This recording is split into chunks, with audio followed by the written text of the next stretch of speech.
Chapitre 596. Le mercredi saint. Le plus grand commandement, l'obole de la veuve, l'invective contre les scribes et les pharisiens. Jésus se repose avec sa mère et les femmes disciples. L'édification de l'Église et les derniers temps. Le 2 avril 1947. Jésus, qui porte son vêtement de lin blanc, entre au temple encore plus bondé que les jours précédents. La journée est étouffante. Il va adorer dans la cour des Juifs, puis se dirige vers les portiques, suivi d'un cortège de gens. Mais d'autres y ont déjà pris les meilleures places. Ce sont pour la plupart des païens, qui ne pouvant aller au-delà de la première cour, au-delà du portique des païens, ont profité du fait que les Hébreux ont suivi le Christ pour s'adjuger les meilleures places. Mais un groupe important de pharisiens les dérange. Ils se conduisent avec leur arrogance habituelle et se frayent un chemin en jouant des coudes pour s'approcher de Jésus, penché sur un malade.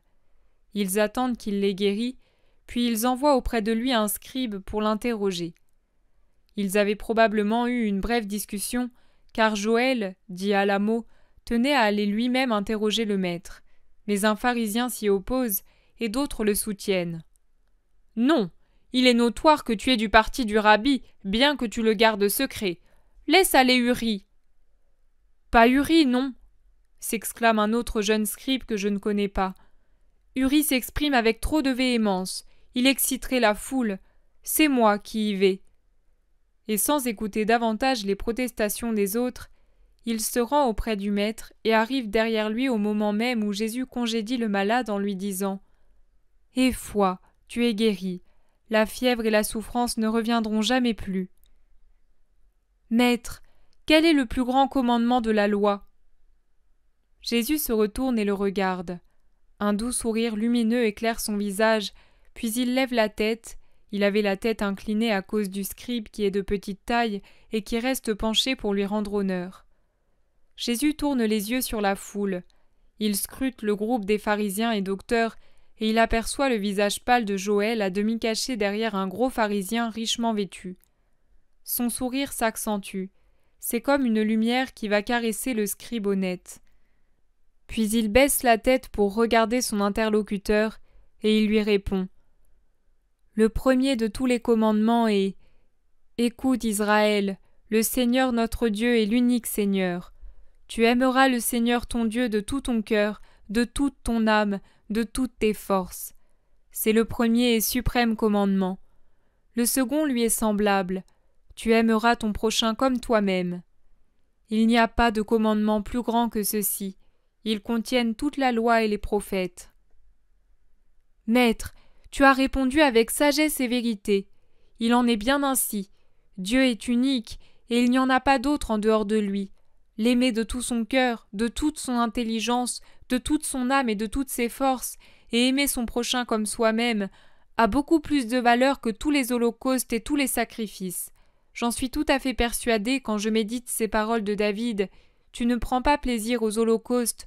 Mon sacrifice ô Dieu, c'est un esprit brisé. Tu n'es pas loin du royaume de Dieu, car tu as compris quel est l'holocauste qui est agréable à Dieu. Mais quel est l'holocauste le plus parfait ? Demande dans un souffle le scribe, comme s'il disait un secret. Jésus rayonne d'amour en laissant tomber cette perle dans le cœur de l'homme qui s'ouvre à sa doctrine, à la doctrine du royaume de Dieu, et il lui dit en se penchant sur lui « L'holocauste parfait, c'est d'aimer comme nous-mêmes ceux qui nous persécutent et ne pas avoir de rancœur. Qui fait cela possédera la paix. Il est dit « Les doux posséderont la terre et ils jouiront de l'abondance de la paix. » En vérité, je te dis que celui qui sait aimer ses ennemis atteint la perfection et possède Dieu. Le scribe le salue respectueusement et s'en retourne vers son groupe qui lui reproche à voix basse d'avoir fait l'éloge du maître. Ils ajoutent avec colère. « Que lui as-tu demandé secrètement ? T'aurait-il séduit, toi aussi ?»« J'ai entendu l'Esprit de Dieu parler par sa bouche. »« Tu divagues. Crois-tu peut-être qu'il est le Christ ?»« Je le crois. » En vérité, d'ici peu nous verrons les écoles de nos scribes se vider et eux s'en aller errer derrière cet homme. Mais à quoi vois-tu le Christ en lui ? Je ne sais pas, Je sais que je sens que c'est lui. Espèce de fou! Irrité, il lui tourne le dos. Jésus a observé le dialogue, et quand les pharisiens passent devant lui en groupe serré pour s'en aller, il les appelle. Écoutez-moi, je veux vous poser une question. Que vous en semble? De qui le Christ est-il le Fils? Ce sera le fils de David, répond-il en insistant sur le sera pour bien lui faire comprendre qu'à leurs yeux il n'est pas le Christ. Comment donc David, inspiré par Dieu, peut-il l'appeler Seigneur lorsqu'il dit « Le Seigneur a dit à mon Seigneur, siège à ma droite jusqu'à ce que je fasse de tes ennemis l'escabeau de tes pieds » Si donc David appelle le Christ Seigneur, comment le Christ peut-il être son fils? Ne sachant que répondre, ils s'éloignent en ruminant leur poison. Jésus quitte le lieu tout envahi par le soleil où il se tenait pour aller plus loin, là où se trouvent les bouches du trésor, près de la salle du Gazophilasium. Ce côté, encore à l'ombre, est occupé par des rabbis qui pérorent avec de grands gestes devant leurs auditeurs hébreux, dont le nombre augmente à mesure que les heures passent et que l'affluence de la foule vers le temple s'accroît. Les rabbis s'efforcent de démolir par leurs discours les enseignements que le Christ a donnés les jours précédents ou le matin même. Plus ils voient augmenter la foule des fidèles, plus ils haussent la voix. En effet, le lieu, bien que très vaste, fourmille de gens qui vont et viennent en tous sens. Jésus me dit: insère ici la vision de l'obole de la veuve du 19 juin 1944, rectifiée comme je te l'indiquerai. Ensuite, la vision se poursuit. Le 19 juin 1944. C'est seulement aujourd'hui et avec insistance que je vois apparaître la vision suivante. Au début, je ne vois que des cours et des portiques. Je les reconnais, ce sont des parties du temple. Jésus est appuyé à une énorme colonne carrée qui soutient une arcade du portique. Il a l'air d'un empereur, tant il est solennel dans son vêtement rouge vif et son manteau, rouge aussi, mais plus foncé. Il me regarde fixement. Je me perds à le contempler, heureuse de sa présence après 2 jours sans voir ni entendre. La vision se prolonge ainsi longtemps, et tant qu'elle dure ainsi, je n'écris pas, car je suis tout à ma joie. Mais maintenant que je vois la scène s'animer, je comprends qu'il y a autre chose, et j'écris. L'endroit se remplit de gens qui vont et viennent dans tous les sens. Il y a là des prêtres et des fidèles, des hommes, des femmes et des enfants. Les uns passent, d'autres s'arrêtent, écoutent les docteurs. D'autres encore, qui mènent des agneaux ou portent des colombes, partent dans d'autres directions, peut-être pour les sacrifier. Jésus reste adossé à sa colonne, il observe sans mot dire. Par 2 fois même, il a été interrogé par les apôtres et a fait signe que non, mais il n'a pas parlé. Il regarde avec beaucoup d'attention, et d'après son expression, il semble juger ce qu'il examine. Son regard et tout son visage me rappellent l'aspect que je lui ai vu dans la vision du paradis, quand il étudiait les âmes lors du jugement particulier. Maintenant, naturellement, c'est l'homme Jésus. Là-haut, c'était Jésus glorieux, donc encore plus imposant. Mais les changements d'expression de son visage, qui observe intensément, sont les mêmes. Il est sérieux, scrutateur, mais s'il est parfois d'une sévérité à faire trembler le plus effronté, il peut aussi être si doux, d'une tristesse si souriante, que son regard paraît être une caresse. Il semble ne rien entendre, mais il doit tout écouter. Je me rends compte quand d'un groupe éloigné de quelques mètres et rassemblé autour d'un docteur, s'élève une voix nasillarde qui proclame « Ce commandement est plus important que tout autre, que tout ce qui est pour le temple aille au temple. Le temple doit être placé plus haut que les parents, et si quelqu'un veut donner tous ses biens pour la gloire du Seigneur, il peut le faire, et il en sera béni, car il n'y a pas de sang ni d'affection supérieure au temple. » Jésus tourne lentement la tête dans cette direction et regarde d'un air dont je ne voudrais pas qu'il s'adresse à moi. Il paraît tout observer en général. Mais un fait me détrompe. À un moment, un vieillard tremblant s'apprête à gravir les 5 marches d'une espèce de terrasse proche de Jésus qui semble mener à une autre cour plus intérieure. il appuie son bâton, s'empêtre dans son vêtement, et est à 2 doigts de tomber. Aussitôt, Jésus allonge le bras, le saisit et le soutient, et il ne le lâche que lorsqu'il le voit en sûreté. Le vieil homme lève son visage ridé, regarde son grand sauveur et murmure une parole de bénédiction. Jésus lui sourit et caresse sa tête à moitié chauve.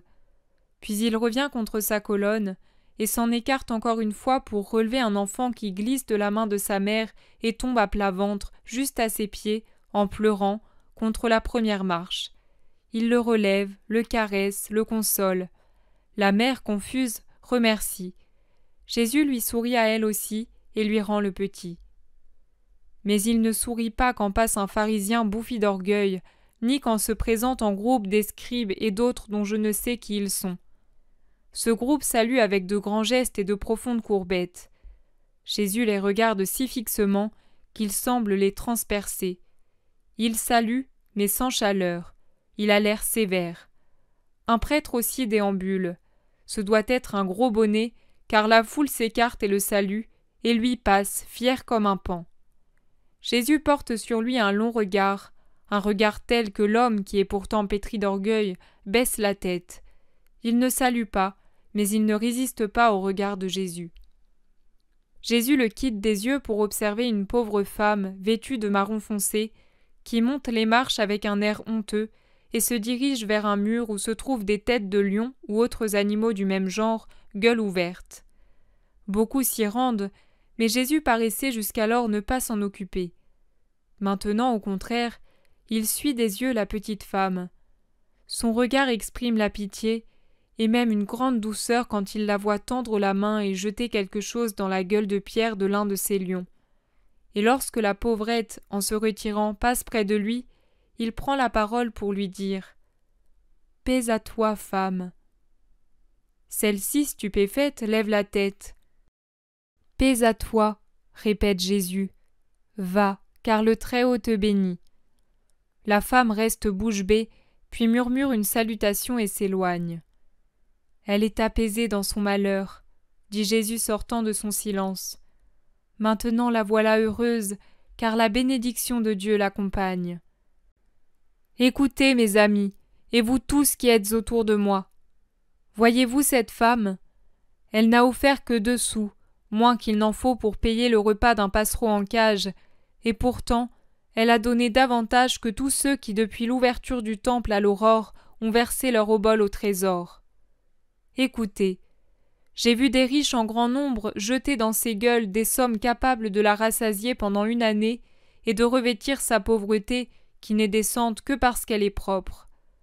J'ai vu des riches qui, avec une satisfaction visible, y mettaient de quoi rassasier les pauvres de la cité sainte pendant 1 jour ou plus et leur faire bénir le Seigneur.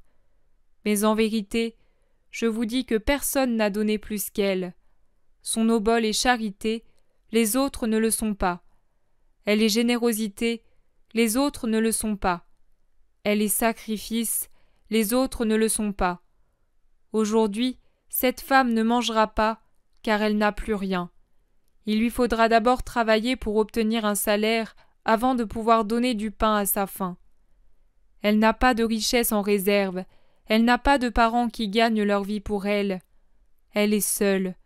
Dieu lui a pris parents, mari et enfants. Il lui a enlevé le peu de biens qu'il lui avait laissé. Plus que Dieu, ce sont d'ailleurs les hommes qui lui ont pris ce qu'il lui restait. Ces hommes qui maintenant, avec de grands gestes, vous les voyez, continuent à jeter à l'intérieur leur superflu, dont une grande partie est extorquée par l'usure aux pauvres mains des faibles et des affamés. Eux disent qu'il n'y a pas de sang ni d'affection supérieure au temple, et de cette façon, ils enseignent à ne pas aimer leur prochain. Moi, je vous dis qu'au-dessus du temple, il y a l'amour. La loi de Dieu est amour, et il n'aime pas ceux qui n'ont pas pitié de leur prochain. L'argent superflu, l'argent souillé par l'usure, par la haine, par la dureté, par l'hypocrisie, ne chante pas les louanges de Dieu et n'attire pas sur le donateur la bénédiction céleste. Dieu le rejette. Un tel homme engraisse cette caisse, mais ce n'est pas de l'or destiné à l'encens. C'est de la boue qui vous submerge, ô ministres qui ne servez pas Dieu mais votre intérêt. C'est un lacet qui vous étrangle, ô docteur qui enseignez une doctrine de votre invention. C'est un poison qui vous corrode le peu de conscience que vous avez encore, ô pharisiens. Dieu ne veut pas du superflu. Ne soyez pas des Caïns. Dieu ne veut pas ce qui est le fruit de la dureté. Dieu ne veut pas entendre une voix plaintive gémir « J'aurais dû rassasier un affamé, mais on m'en a détourné afin d'étaler du faste dans le temple. J'aurais dû aider un vieux père, une mère chancelante, mais on me l'a refusé parce que cette aide n'aurait pas été connue du monde, et je dois tout faire pour être remarqué afin que le monde voie le donateur. » Non, Rabbi. Tu enseignes que ce sont seulement les restes que l'on doit à Dieu, et qu'il est permis de refuser d'aider son père et sa mère pour donner à Dieu. Or, le premier commandement est « Aime Dieu de tout ton cœur, de toute ton âme, de toute ton intelligence, de toutes tes forces. » Ce n'est donc pas le superflu, mais notre sang qu'il faut lui donner, en aimant souffrir pour lui. Souffrir et non pas faire souffrir. Et s'il coûte beaucoup au cœur de l'homme, vicieux par nature, de se dépouiller de ses richesses, c'est justement pour cette raison qu'il faut donner. Par justice, car tout ce que l'on a est dû à la bonté de Dieu.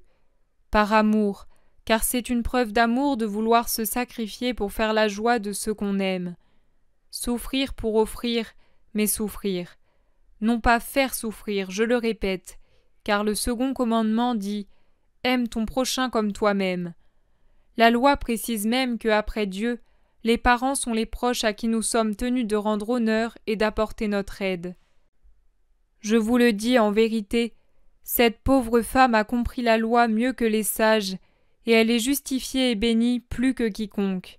Car en dépit de sa pauvreté, elle a tout sacrifié à Dieu, alors que vous donnez le superflu et seulement pour grandir dans l'estime des hommes. Je sais que vous me haïssez quand vous m'entendez tenir de tels propos, mais tant que cette bouche pourra parler, elle s'exprimera en ces termes. Vous unissez votre haine contre moi au mépris pour la pauvre femme dont je vante le mérite, mais ne croyez pas faire de ces deux pierres un double piédestal pour votre orgueil. Ce sera la meule qui vous broiera. Allons, laissons les vipères se mordre pour augmenter leur venin. Que celui qui est pur, bon, humble, contrit, et qui veut connaître le vrai visage de Dieu, me suive. Jésus dit, « Quant à toi, à qui rien ne reste puisque tu m'as tout donné, donne-moi ces 2 dernières pièces. Par rapport au tout que tu m'as donné, elles sembleront peu de choses aux yeux des étrangers, mais pour toi qui n'as plus qu'elles, elles représentent tout. Mets-les dans la main de ton Seigneur, et ne pleure pas, ou du moins ne pleure pas seul, pleure avec moi, qui suis le seul à pouvoir te comprendre, et qui te comprend sans la brume d'humanité qui voile toujours la vérité. » Le 2 avril 1947, les apôtres, les disciples et la foule suivent Jésus en groupe compact quand il revient à l'endroit de la première enceinte, c'est-à-dire presque à l'abri du mur d'enceinte du temple, là où il y a un peu de fraîcheur. La journée est en effet absolument étouffante. Comme le sol est ravagé par les sabots des animaux, semés de pierres que les marchands et les changeurs emploient pour fixer leurs enclos et leurs tentes, les rabbis d'Israël n'y viennent pas. Eux qui permettent l'instauration d'un véritable marché au sein du temple, ils éprouvent du dégoût à porter les semelles de leurs sandales là où sont mal dissimulés les restes des quadrupèdes expulsés des lieux il y a peu de jours. Jésus, lui, n'en éprouve aucun dégoût, et il se réfugie là, entouré d'un cercle de nombreux auditeurs. Pourtant, avant de parler, il appelle auprès de lui ses apôtres pour leur dire « Approchez et écoutez bien. Hier, vous vouliez savoir beaucoup de choses auxquelles je faisais de vagues allusions quand nous reposions dans le jardin de Joseph. Je vais vous en entretenir maintenant. Soyez donc bien attentifs, car ce sont de grandes leçons pour tous, et surtout pour vous, mes ministres et mes continuateurs. Écoutez, au temps fixé, des scribes et des pharisiens prirent place sur le siège de Moïse. Ce furent de tristes heures pour notre patrie. Une fois l'exil de Babylone terminé et la nation reconstruite grâce à la magnanimité de Cyrus, les dirigeants du pays se rendirent compte de la nécessité de rétablir le culte et la connaissance de la loi. Car malheur au peuple qui ne s'en sert pas comme défense, guide et soutien contre ces puissants ennemis d'une nation que sont l'immoralité des citoyens, la révolte contre les chefs, la désunion entre les classes et les partis, les péchés contre Dieu et contre le prochain, l'irréligion, car ce sont là des éléments de désagrégation pour eux-mêmes et la cause des punitions célestes qu'ils provoquent. On vit donc apparaître les scribes ou docteurs de la loi pour instruire le peuple. En effet, les gens ne parlaient plus que la langue chaldéenne, héritage du dur exil, et ne comprenaient plus les Écritures rédigées en pur hébreu. Des prêtres vinrent à leur aide, mais en nombre insuffisant pour s'acquitter convenablement de leur devoir d'enseigner les foules. À son tour, un laïcat érudit et consacré pour honorer le Seigneur en le faisant connaître aux hommes et en les amenant à lui, eut sa raison d'être, et il fit aussi du bien. Car tous, rappelez-vous, même ceux qui dégénèrent au fil du temps à cause de la faiblesse humaine, comme ce fut le cas pour cette institution qui s'est corrompue au cours des siècles, a toujours quelque chose de bon, et au début du moins, une raison d'être. C'est pourquoi le Très-Haut leur permet de s'élever et de durer, jusqu'au moment où la dégradation arrivant à son comble, le Très-Haut les disperse. Vint ensuite l'autre secte des pharisiens, née de la transformation de celle des Assidéens, qui surgit pour soutenir par la morale la plus rigide et l'obéissance la plus intransigeante la loi de Moïse et l'esprit d'indépendance de notre peuple. Car à cette époque, le parti helléniste tentait de nous rendre esclaves. Il s'était formé sous la pression et les séductions commencées au temps d'Antiochus Épiphane et devenu bientôt des persécutions contre ceux qui ne cédaient pas aux pressions du roi. Ce roi était rusé, car plus que sur ses armes, il comptait sur la désagrégation de la foi dans les cœurs pour régner sur notre patrie. Rappelez-vous également ceci. Craignez plutôt les alliances faciles et les flatteries d'un étranger que ses légions. En effet, tant que vous resterez fidèles aux lois de Dieu et de la patrie, vous vaincrez, même si vous êtes encerclés par des armées puissantes. Mais quand vous serez corrompus par le poison subtil insinué comme un miel enivrant par l'étranger qui a formé des desseins contre vous, Dieu vous abandonnera à cause de vos péchés, et vous serez vaincus et assujettis, sans que votre faux allié livre la moindre bataille sanglante contre vous. Malheur à celui qui n'est pas sur le qui-vive comme une sentinelle vigilante, et ne repousse pas les pièges subtils d'un voisin finaud et faux, d'un allié ou d'un maître qui commence sa domination chez les particuliers, en affaiblissant leur cœur et en les corrompant par des us et coutumes qui ne sont pas les nôtres, qui ne sont pas saints, et qui par conséquent nous rendent désagréables au Seigneur. Malheur!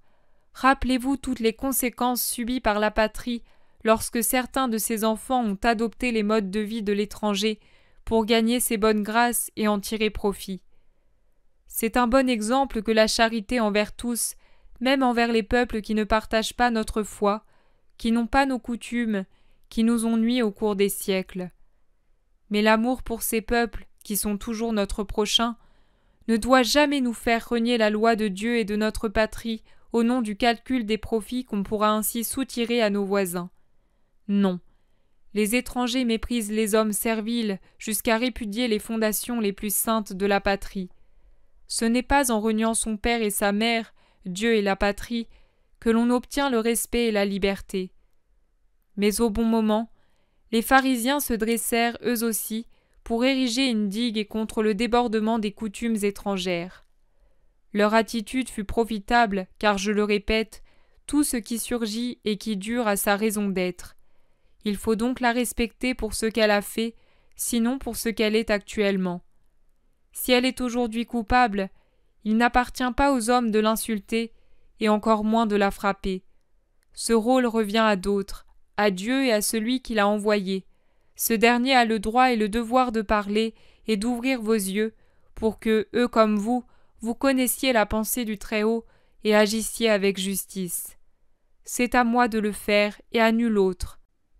En effet, je parle par ordre divin, et je puis parler, n'ayant en moi aucun des péchés qui vous scandalisent quand vous les voyez commis par des scribes et des pharisiens, même si quand vous le pouvez, vous en faites autant.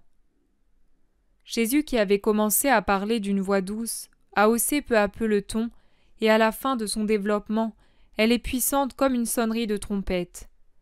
Juifs et païens sont attentifs. Si les premiers applaudissent Jésus lorsqu'il rappelle les devoirs envers la patrie et qu'il nomme ouvertement par leur nom les étrangers qui les ont assujettis et fait souffrir, les seconds admirent l'éloquence du discours et se félicitent d'assister à cet exposé digne d'un grand orateur. Jésus reprend en baissant de nouveau la voix. Je tenais par ces mots à vous rappeler la raison d'être des scribes et des pharisiens. Je vous ai expliqué comment et pourquoi ils se sont assis sur le siège de Moïse, comment et pourquoi ils tiennent des propos qui ne sont pas vains. Faites donc ce qu'ils disent, mais n'imitez pas leurs actes, car ils demandent que l'on agisse d'une façon qu'eux-mêmes ne mettent pas en pratique. Certes, ils enseignent les lois d'humanité du Pentateuque, mais ils chargent les autres de fardeaux énormes, impossibles à porter, inhumains, alors que, s'agissant d'eux-mêmes, ils ne lèvent pas le petit doigt pour porter ces fardeaux, pas même pour les toucher. Leur règle de vie, c'est d'être remarqués et applaudis pour leurs œuvres qu'ils accomplissent de manière à ce qu'on les voie pour en être loués. Et ils contreviennent à la loi de l'amour, car ils aiment à se définir comme des êtres à part, ils méprisent ceux qui ne sont pas de leur secte, et ils exigent de leurs disciples le titre de maître et un culte qu'eux-mêmes ne rendent pas à Dieu. En ce qui concerne la sagesse et la puissance, ils se prennent pour des dieux. Ils veulent avoir la première place dans le cœur de leurs disciples, au-dessus des parents. Ils prétendent que leur doctrine surpasse celle de Dieu, et ils exigent qu'on la pratique à la lettre, même si elle altère la vraie loi. Leur doctrine est pourtant inférieure à cette dernière, plus que ne l'est cette montagne comparée à la hauteur du grand Hermon qui domine toute la Palestine. Certains d'entre eux sont hérétiques. Il en est qui croient, comme les païens, à la réincarnation et à la fatalité. D'autres nient ce que les premiers admettent, et de fait, sinon effectivement, ils refusent ce que Dieu leur a demandé de croire quand il s'est défini comme le Dieu unique à qui rendre un culte, et quand il a dit que le Père et la Mère viennent immédiatement après Dieu, et comme tels, ont le droit d'être obéis plus qu'un maître qui n'est pas divin. Si maintenant je vous dis « Celui qui aime son père et sa mère plus que moi n'est pas digne du royaume de Dieu », ce n'est pas pour vous inculquer l'indifférence envers vos parents. Au contraire, vous leur devez respect et soutien, et il n'est pas permis de les priver d'un secours en prétextant « c'est l'argent du temple », de leur refuser l'hospitalité en alléguant « ma charge me le défend », ou de leur prendre la vie en disant « je te tue parce que tu aimes le maître ». Ce que je vous demande, c'est d'avoir pour vos parents l'amour qu'il convient, c'est-à-dire un amour alliant patience, force et douceur, un amour qui sache choisir entre ma loi et l'égoïsme ou la violence de la famille, et cela sans arriver à la haine pour le parent qui pêche ou afflige en ne vous suivant pas sur le chemin de vie que je propose. Aimez vos parents, obéissez-leur en tout ce qui est saint. Mais soyez prêts à mourir, non à donner la mort, mais à mourir, s'ils veulent vous amener à trahir la vocation que Dieu a mise en vous, d'être les citoyens du royaume de Dieu que je suis venu former. N'imitez pas les scribes et les pharisiens, divisés bien qu'ils affectent d'être unis. Vous qui êtes des disciples du Christ, soyez vraiment unis. Que les chefs soient pleins de douceur à l'égard des sujets, les sujets pleins de respect envers les chefs, tous unis dans l'amour. Car vous avez le même but, conquérir mon royaume et être à ma droite au jugement éternel. Rappelez-vous qu'un royaume divisé n'est plus un royaume et ne peut subsister. Soyez donc unis dans l'amour pour moi et pour ma doctrine. Que l'uniforme du chrétien, tel sera le nom de mes sujets, soit l'amour et l'union, l'égalité entre vous en ce qui concerne les vêtements, la communauté des biens, la fraternité des cœurs. Soyez un pour tous et tous pour un. Que celui qui possède donne humblement. Que celui qui n'a rien accepte humblement et expose avec simplicité ses besoins à ses frères, avec la conviction qu'ils le sont effectivement. Et que les frères écoutent affectueusement les nécessités de leurs frères, se sentant vraiment tels pour eux.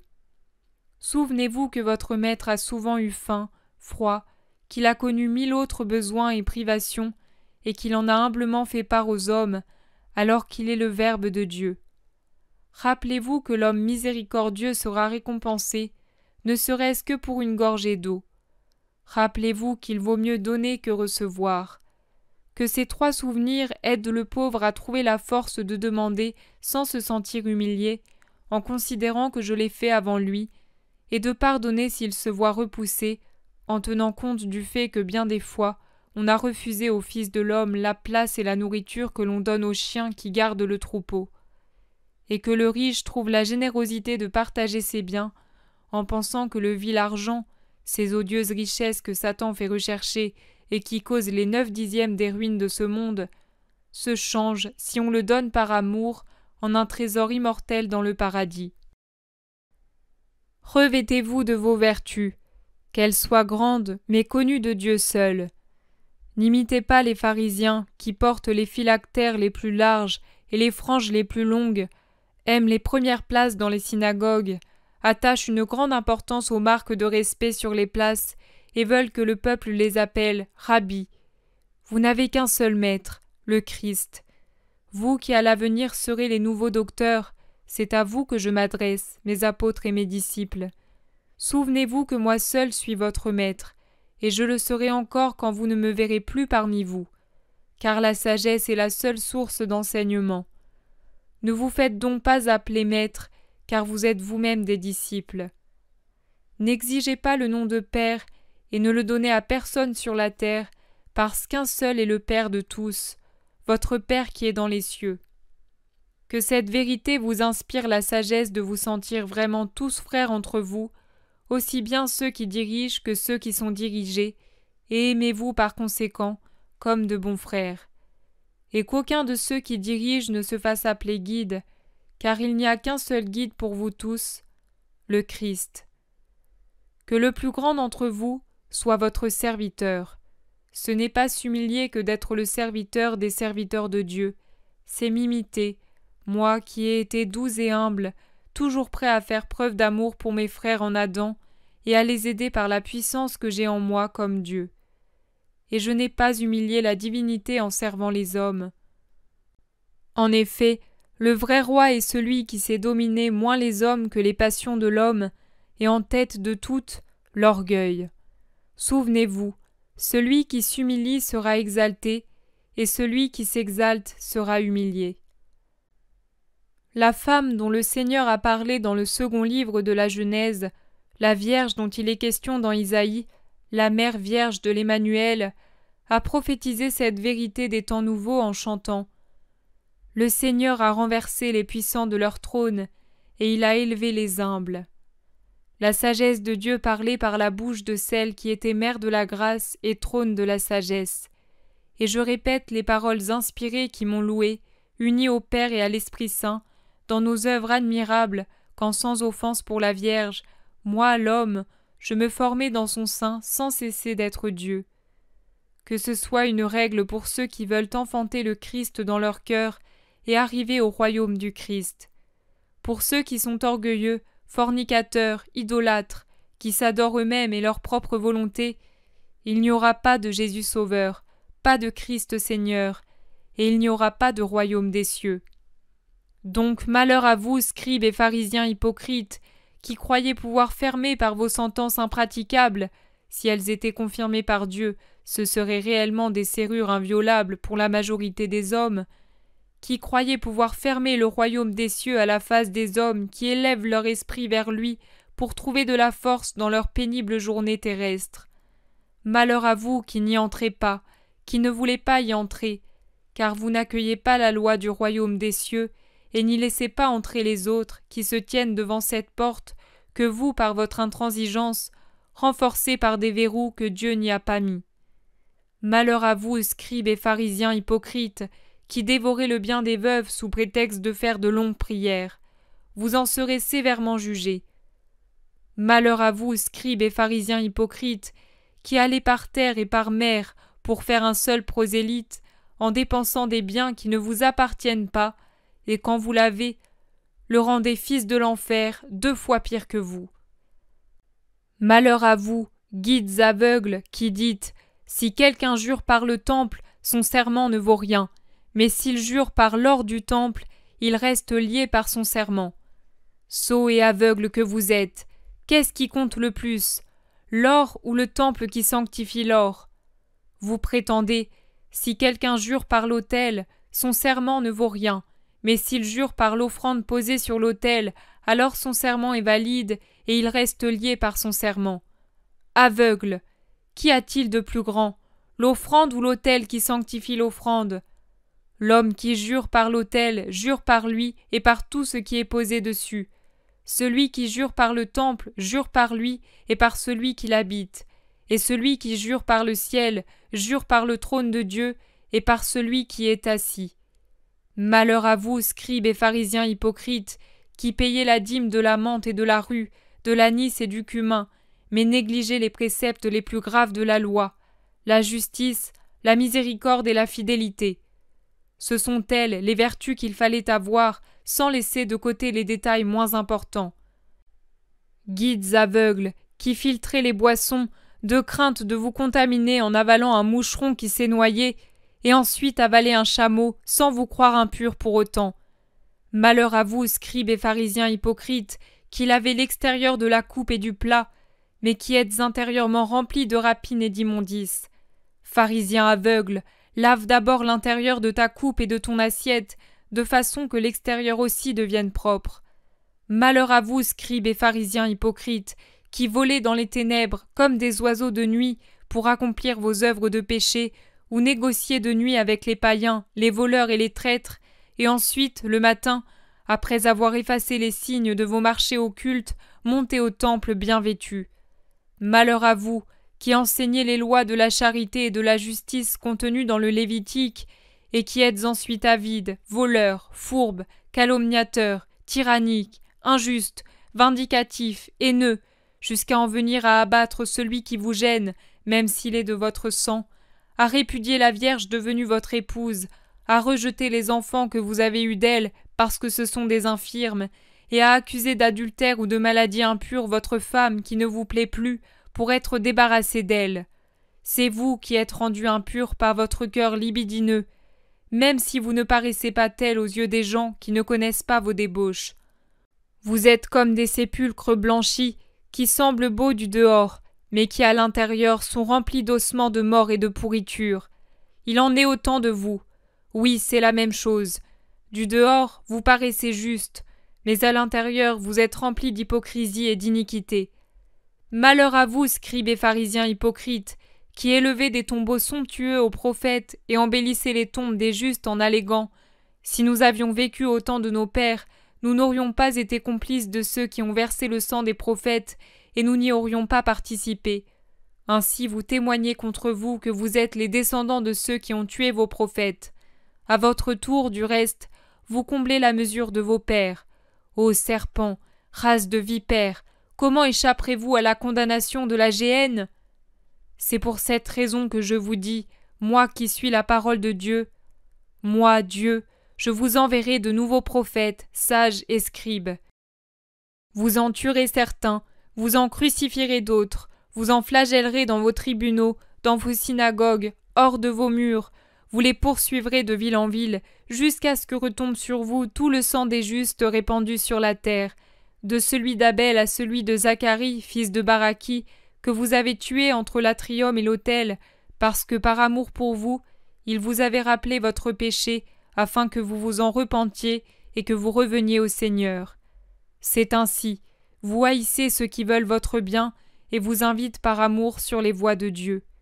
En vérité, je vous dis que tout cela est sur le point d'arriver, le crime et ses conséquences.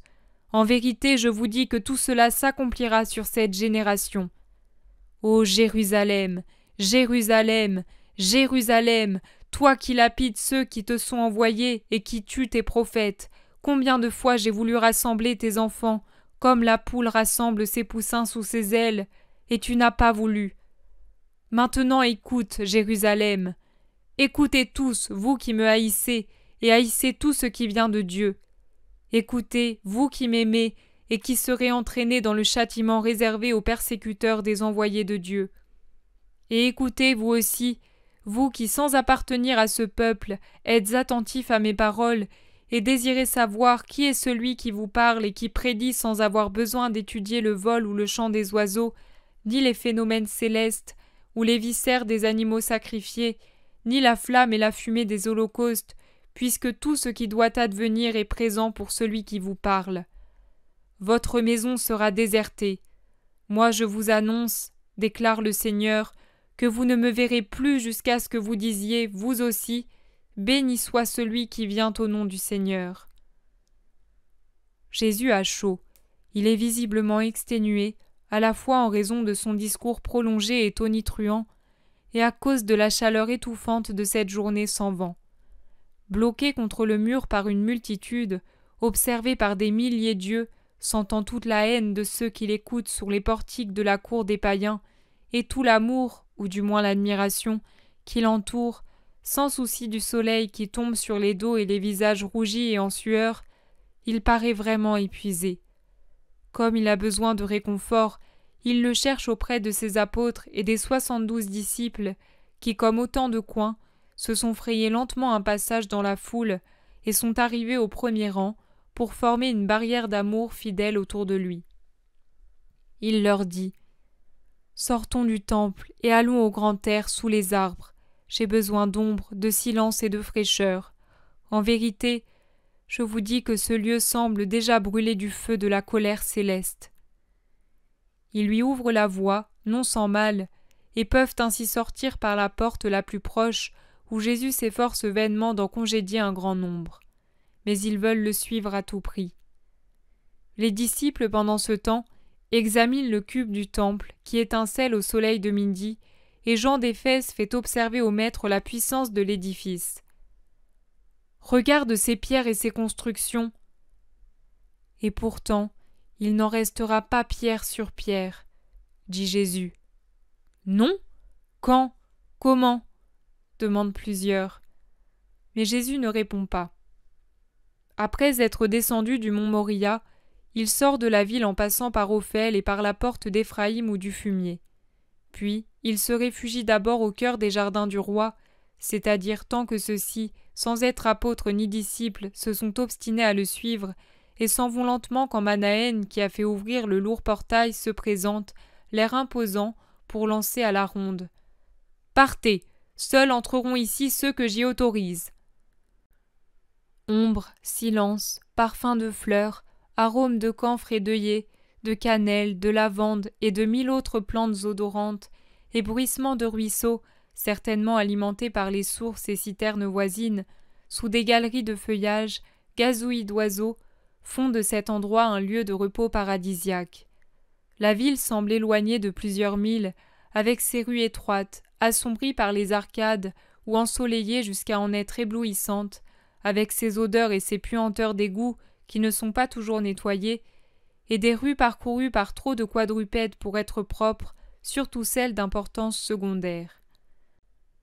Le gardien des jardins doit très bien connaître Jésus, car il le salue avec un respect mêlé de familiarité, et Jésus lui demande des nouvelles de sa femme et de ses enfants.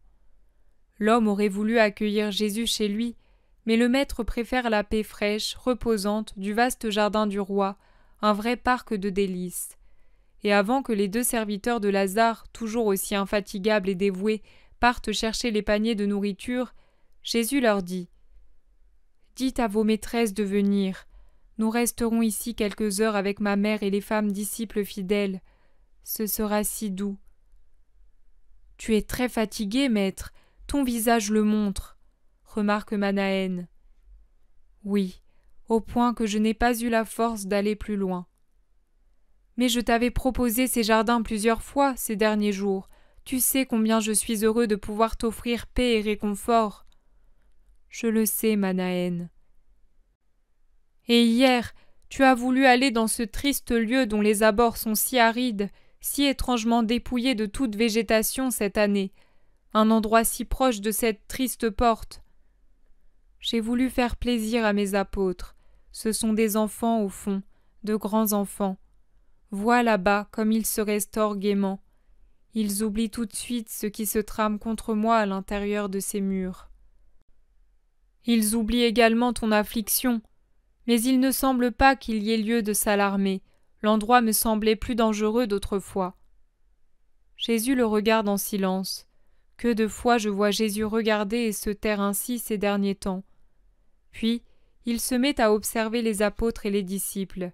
Ils ont enlevé leurs couvre-chefs, leurs manteaux et leurs sandales, pour se rafraîchir le visage et les membres dans les frères ruisselés, imités par plusieurs des 72 disciples. Ceux-ci sont maintenant beaucoup plus nombreux, je crois, et tous fraternellement unis par leur idéal, ils s'allongent çà et là pour se délasser, un peu à part pour laisser Jésus se reposer tranquillement. Manahen aussi se retire pour le laisser en paix. Tous respectent le repos du maître, extrêmement fatigué. Il s'est réfugié sous une tonnelle de jasmin en fleurs qui fait office de cabane, isolée par un circuit d'eau qui court en bruissant dans un petit canal où plongent herbes et fleurs. C'est un vrai havre de paix auquel on accède par un petit pont large de 2 paumes et long de 4, avec une balustrade fleurie par toute une guirlande de corolles de jasmin. Les serviteurs reviennent avec plusieurs autres, car Marthe a voulu pourvoir aux besoins de tous les serviteurs du Seigneur, et ils annoncent que leurs maîtresses ne vont pas tarder à venir. Jésus fait appeler Pierre. « Avec mon frère Jacques, bénis, offre et distribue comme je le fais. » « Distribuer, oui, mais pas bénir, Seigneur. C'est à toi qu'il revient d'offrir et de bénir, pas à moi. » « Quand tu étais à la tête de tes compagnons, loin de moi, ne le faisais-tu pas ? » ?»« Si, mais alors j'y étais obligé. En ce moment tu es avec nous, et c'est toi qui bénis. Tout me paraît meilleur quand c'est toi qui offres pour nous et distribues. » À ce mot, le fidèle Simon étreint son Jésus, assis épuisé dans cette ombre, et il penche la tête sur ses épaules, heureux de pouvoir le serrer et l'embrasser ainsi. Jésus se lève et lui fait ce plaisir. Il s'avance vers les disciples, offre la nourriture, la bénit, la partage, les regarde manger avec plaisir et leur dit « Dormez ensuite, reposez-vous pendant que c'est l'heure, et pour que vous puissiez veiller et prier quand vous aurez besoin de le faire. Ainsi la fatigue et l'épuisement n'accableront pas de sommeil vos yeux et votre esprit, quand il sera nécessaire que vous soyez dispos et bien éveillés. Tu ne restes pas avec nous? Tu ne manges rien? Laissez-moi me reposer, c'est de cela seulement que j'ai besoin. Mangez, mangez. » Il caresse en passant ce qu'il trouve sur son chemin et revient à sa place. Douce, suave est la venue de Marie auprès de son fils. Elle s'avance avec assurance, car Manahen, qui est moins fatigué que les autres, a veillé à côté du portail et lui indique l'endroit où se trouve Jésus. Les autres femmes, il y a toutes les disciples hébraïques et la seule Valéria comme romaine, s'arrêtent quelque temps en silence pour ne pas réveiller les disciples qui dorment à l'ombre des arbres et ressemblent à des brebis allongées dans l'herbe. C'est l'heure de sexte.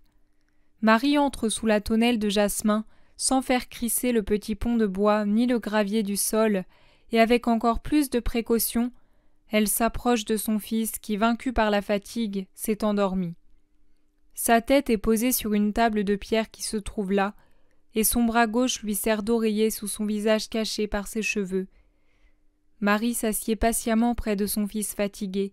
Elle le contemple longuement, et elle a un sourire douloureux et affectueux, tandis que des larmes tombent sans bruit sur son sein. Mais si ses lèvres sont closes et muettes, son cœur prie avec toute la force qu'il possède. La puissance de cette prière et de sa souffrance est trahie par ses mains jointes sur ses genoux, serrées, croisées, pour ne pas trembler et pourtant secouées d'un léger tremblement. Ses mains ne se disjoignent que pour chasser quelque mouche importune qui veut se poser sur le dormeur et pourrait l'éveiller. C'est la mère qui veille son fils, le dernier sommeil de son fils qu'elle puisse veiller.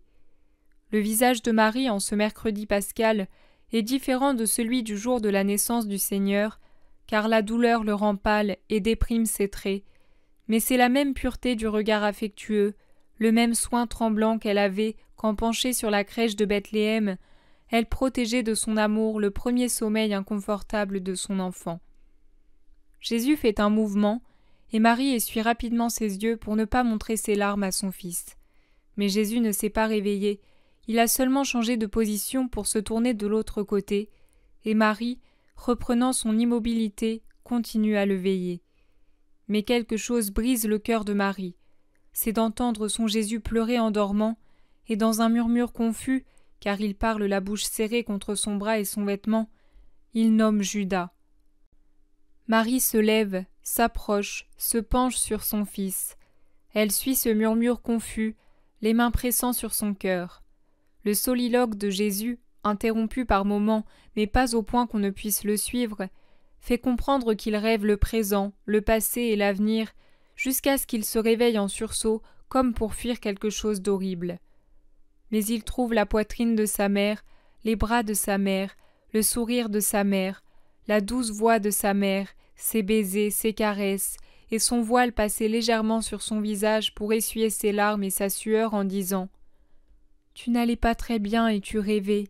Tu es fatigué et tout en sueur, mon fils. » Elle lui peigne ses cheveux en désordre, lui essuie le visage et le tient enlacé, appuyé sur son cœur, puisqu'elle ne peut le prendre sur ses genoux comme quand il était petit. Jésus lui sourit. « Tu es toujours la mère, celle qui console, celle qui dédommage de tout, ma mère. » Il la fait asseoir auprès de lui et lui abandonne sa main posée sur ses genoux. Marie prend cette longue main, si distinguée et pourtant si robuste, d'artisan, dans ses petites mains. Elle en caresse les doigts et le dos, en lissant les veines qui s'étaient gonflées pendant qu'elle pendait durant le sommeil. Elle essaie de le distraire. « Nous sommes venus, nous sommes toutes là, même Valéria. Les autres sont à l'Antonia. C'est Claudia qui les a demandées. Elle est profondément triste, a confié son affranchie. Elle dit, je ne sais pour quelle raison, qu'elle présage beaucoup de larmes. Superstition, seul Dieu connaît l'avenir. » Où sont les femmes ? Elles sont là, à l'entrée des jardins. Marthe a voulu te préparer des plats solides et des boissons rafraîchissantes en pensant à ton épuisement. Mais moi, regarde, tu aimes toujours cela et je t'en ai apporté. C'est ma contribution. C'est meilleur, car cela vient de ta maman. Elle lui montre du miel et une petite fouasse de pain, sur laquelle elle l'étend pour le donner à son fils. Comme à Nazareth, lorsque tu prenais un peu de repos à l'heure la plus étouffante, et que tu avais si chaud à ton réveil, je venais alors de la grotte fraîche t'apporter cette collation. Elle s'arrête car sa voix tremble.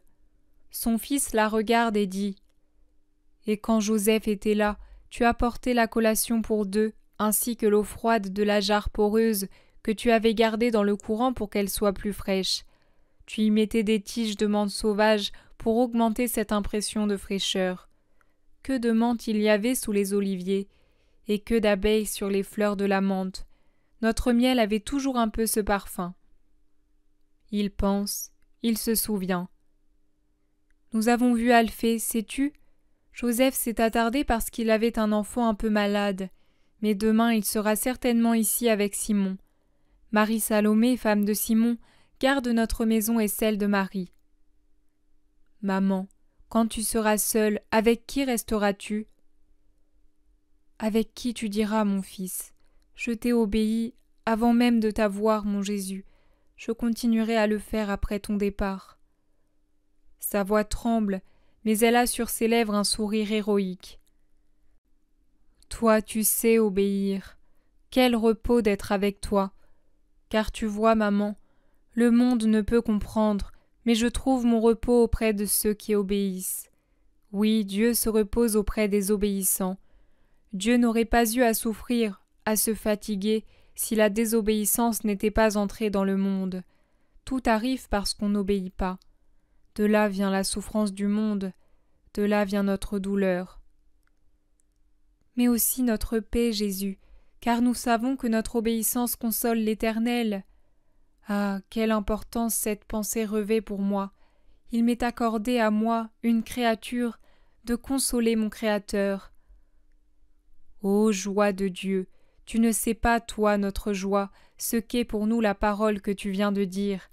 Elle dépasse les harmonies des cœurs célestes. Béni, béni sois-tu, toi qui m'enseignes l'ultime obéissance et me la rends par cette pensée si agréable à accomplir. Tu n'as pas besoin que je t'instruise, mon Jésus, j'ai tout appris de toi. L'homme Jésus a tout appris de Marie de Nazareth. C'était ta lumière qui jaillissait de moi, la lumière que tu es, et qui venait à la lumière éternelle, anéantie sous forme humaine. Les frères de Jeanne m'ont rapporté ton discours. Ils étaient remplis d'admiration. Tu as été courageux avec les pharisiens. C'est l'heure des suprêmes vérités, maman. Pour eux, elles restent des vérités mortes, mais pour les autres, ce seront des vérités vivantes. Et je dois mener mon dernier combat, par les armes de l'amour et de la rigueur, pour les arracher au mal. C'est vrai. Ils m'ont raconté que Gamaliel, qui se tenait avec les autres dans une des salles des portiques, a lancé à la fin, alors que beaucoup étaient irrités. Quand on ne veut pas s'attirer de reproches, on agit en homme juste. Et il est parti après cette observation. Cela me fait plaisir que le rabbi m'ait entendu. Qui te l'a dit? Lazare, et c'est Éléazar qui était présent dans la salle avec les autres qui le lui a raconté. Lazare est venu à Sexte. Il a salué et il est reparti sans écouter ses sœurs qui voulaient le retenir jusqu'au couchant. Il a demandé que l'on envoie Jean ou d'autres pour chercher les fruits et les fleurs qui seront juste à point. J'enverrai Jean demain. Lazare vient tous les jours, mais Marie se fâche. Elle dit qu'il ressemble à une apparition. Il monte au temple, vient, donne ses ordres et repart. Lazare aussi sait obéir. C'est moi qui l'en ai prié, car on cherche à le capturer lui aussi. Mais n'en parle pas à ses sœurs, il ne lui arrivera rien. Maintenant allons trouver les disciples. Ne bouge pas, je vais les appeler. Les disciples somnolent tous. Nous les laisserons dormir. La nuit ils dorment peu, car je les instruis dans la paix de Gethsémani. Marie sort et revient avec les femmes qui semblent n'avoir plus de poids tant leur démarche est légère. Elle le salue avec de profondes marques de respect, et seule Marie, femme de Clopas, se montre quelque peu familière. Marthe tire d'une grande bourse une amphore poreuse, tandis que Marie sort d'un vase poreux lui aussi, des fruits frais venus de Béthanie, et les dispose sur la table à côté de ce qu'a préparé sa sœur, c'est-à-dire un pigeon grillé sur la flamme, croquant, appétissant. Elle prie Jésus d'y goûter. « Mange, cette viande est nourrissante, c'est moi qui l'ai préparée. » Jeanne, de son côté, a apporté du vinaigre rosé. Elle explique. « Il rafraîchit bien en ses premières chaleurs. Mon époux s'en sert quand il est fatigué, au cours de ses longues chevauchées. » Nous n'avons rien, disent pour s'excuser Marie Salomé, Marie femme de Clopas, Suzanne et Élise. À leur tour, Niquet et Valéria interviennent. Nous non plus, nous ne savions pas que nous devions venir. Vous m'avez donné tout votre cœur, cela me suffit, et vous me donnerez encore. Il mange les fruits frais, mais surtout il boit la fraîche eau mielée que Marthe lui verse de l'amphore poreuse. C'est un vrai réconfort pour l'épuisé. Les femmes ne parlent guère. Elles le regardent se restaurer. Les yeux trahissent amour et inquiétude. À l'improviste, Élise se met à pleurer, et elle s'en excuse en disant « Je ne sais pas pourquoi, j'ai le cœur envahi de tristesse. » Nous partageons toutes ce sentiment, même Claudia dans son palais, confie Valéria. « Je voudrais que ce soit déjà la Pentecôte, » murmure Marie Salomé. « Moi, au contraire, je voudrais arrêter le temps à 7 heures, » lance Marie de Magdala. « Tu serais égoïste, Marie, » lui répond Jésus. « Pourquoi, Rabouni ? » Parce que tu voudrais pour toi seul la joie de ta rédemption. Il y a des milliers d'êtres humains qui attendent cette heure ou qui seront rachetés grâce à cette heure. C'est vrai, je n'y pensais pas. Elle penche la tête en se mordant les lèvres pour ne pas faire voir les larmes qui coulent de ses yeux et le tremblement de sa bouche. Mais son naturel courageux et combattant reprend le dessus et elle poursuit. « Si tu viens demain, tu pourras prendre le vêtement que tu as envoyé. Il est frais et propre, digne du repas pascal. » « Je viendrai. » Avec un bon sourire, il les invite à parler. « Vous n'avez rien à me dire ? Vous êtes muette et triste. Ne suis-je plus Jésus ? » Oh, c'est toi, mais tu es si grand ces derniers jours que je n'arrive plus à te voir comme le bébé que j'ai porté dans mes bras, s'écrie Marie, femme d'Alphée. Et moi comme le simple rabbi qui entrait dans ma cuisine pour chercher Jean et Jacques, dit Marie Salomé. Moi je t'ai toujours connu ainsi, le roi de mon âme, proclame Marie de Magdala. Et Jeanne, pleine d'une douce suavité, pour moi aussi, tu as toujours été divin depuis le songe où tu m'es apparu à l'heure de ma mort pour m'appeler à la vie. Tu nous as tout donné, Seigneur, tout, soupire Élise qui a repris son calme. Et vous m'avez tout donné. Trop peu, protestent-elles toutes. Le don ne cesse pas après cette heure, il cessera seulement quand vous serez avec moi dans mon royaume, mes disciples fidèles. Vous ne siégerez pas à mes côtés sur les 12 trônes pour juger les 12 tribus d'Israël, mais vous chanterez Hosanna avec les anges pour faire un chœur d'honneur à ma mère. Alors, comme aujourd'hui, le cœur du Christ trouvera sa joie à vous contempler.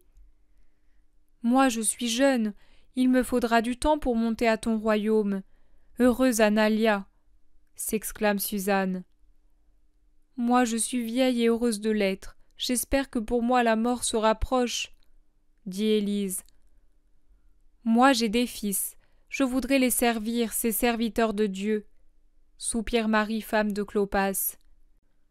Ne nous oublie pas, Seigneur, lance Marie-Madeleine avec une angoisse contenue, je dirais avec un cri de son âme, tant sa voix qu'elle contient pour ne pas éveiller les dormeurs a une force plus vibrante qu'un cri. Je ne vous oublierai pas, je viendrai. Toi, Jeanne, tu sais que je peux venir même si je suis très loin. Les autres doivent le croire. Et je vous laisserai quelque chose, un mystère qui me gardera en vous et vous en moi, jusqu'à ce que nous soyons, vous et moi, réunis dans le royaume de Dieu. Maintenant partez. Vous allez dire que je ne vous ai guère parlé, qu'il était presque inutile de vous faire venir pour si peu. Mais j'ai désiré avoir autour de moi des cœurs qui m'ont aimé sans calcul. Pour moi Jésus, et non pour le futur roi d'Israël que l'on rêve. Allez, et soyez bénis une fois de plus, de même que celles qui ne sont pas ici mais qui pensent à moi avec amour.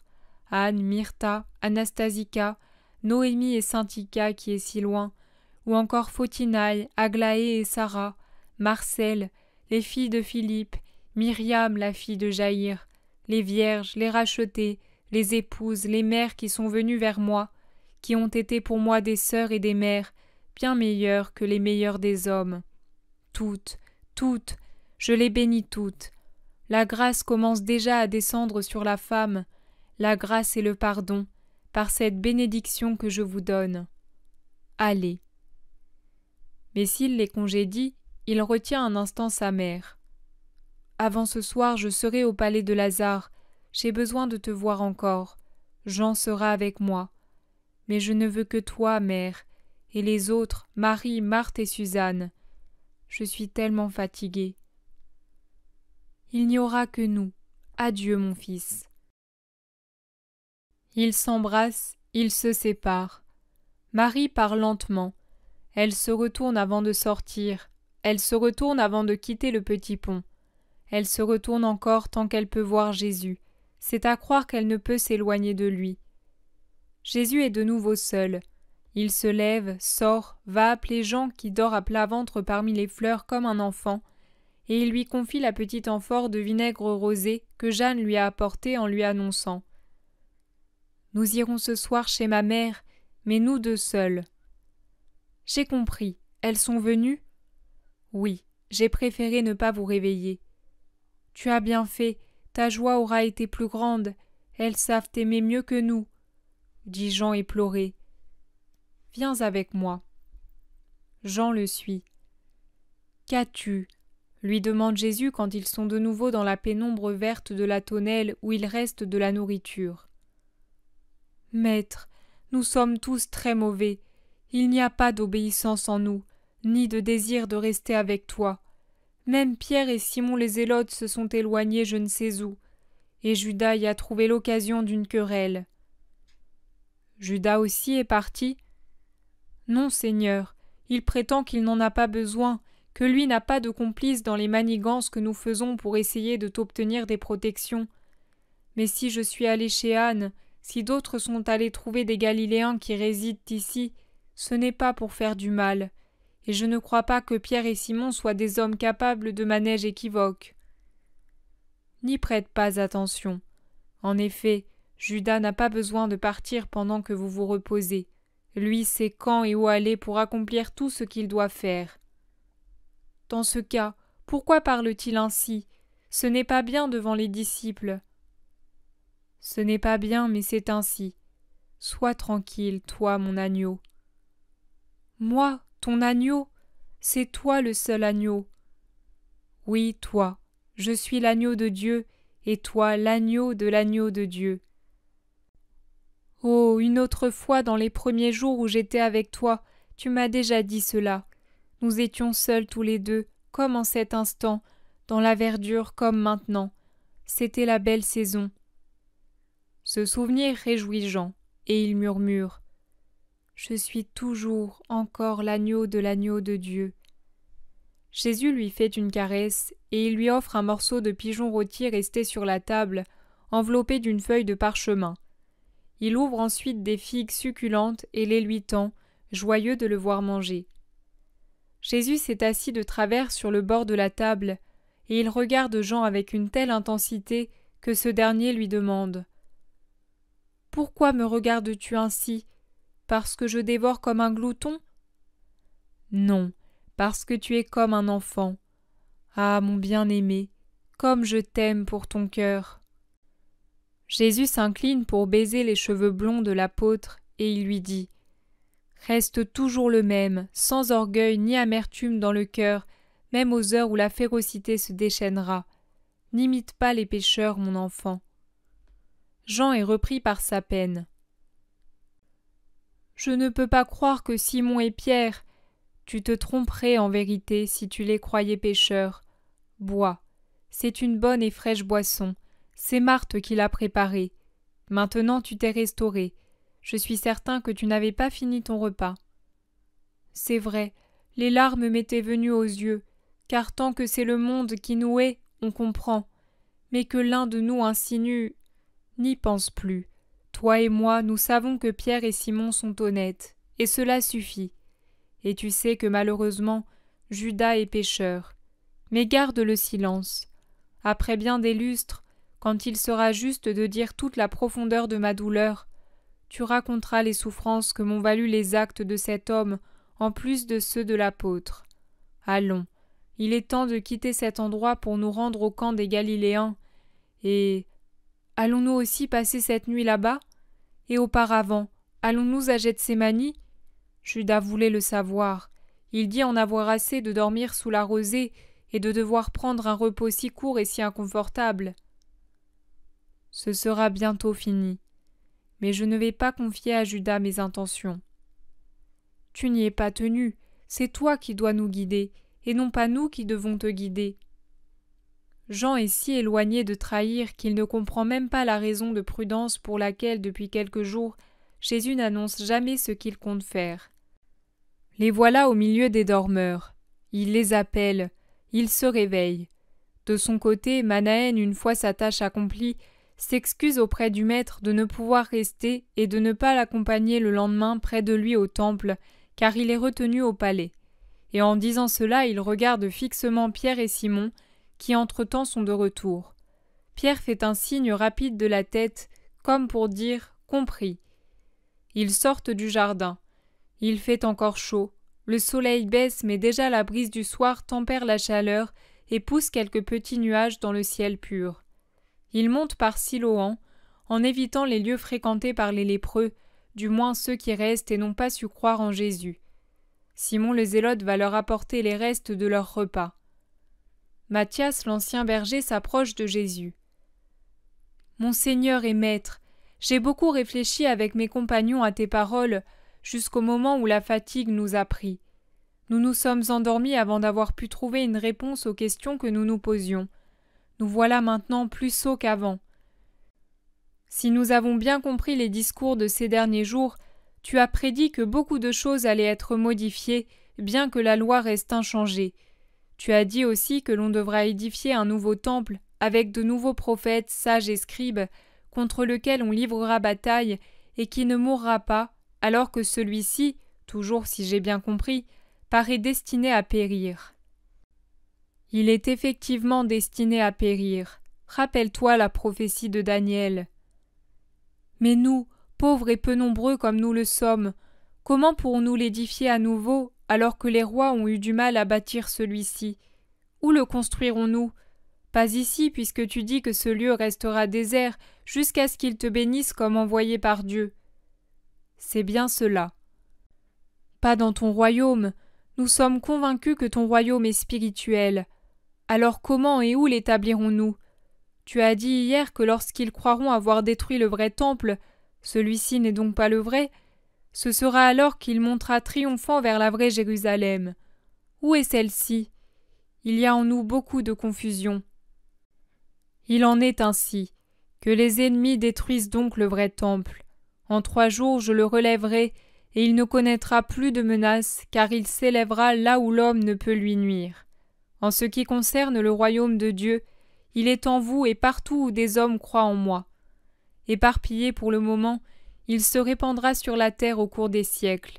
Puis il sera éternel, uni, parfait au ciel. C'est là, dans le royaume de Dieu, que sera édifié le nouveau temple, c'est-à-dire là où sont les esprits qui acceptent ma doctrine, la doctrine du royaume de Dieu, et mettent ses préceptes en pratique. Comment sera-t-il édifié si vous êtes pauvres et peu nombreux? Ah, en vérité, il n'est pas besoin d'argent ni de puissance pour construire l'édifice de la nouvelle demeure de Dieu, individuelle ou collective. Le royaume de Dieu est en vous. Et l'union de tous ceux qui auront le royaume de Dieu en eux, de tous ceux qui auront Dieu en eux, Dieu comme grâce, vie, lumière, charité, constituera le grand royaume de Dieu sur la terre, la nouvelle Jérusalem qui s'étendra jusqu'aux limites du monde et qui, complète et parfaite, sans imperfection, sans ombre, vivra éternellement au ciel.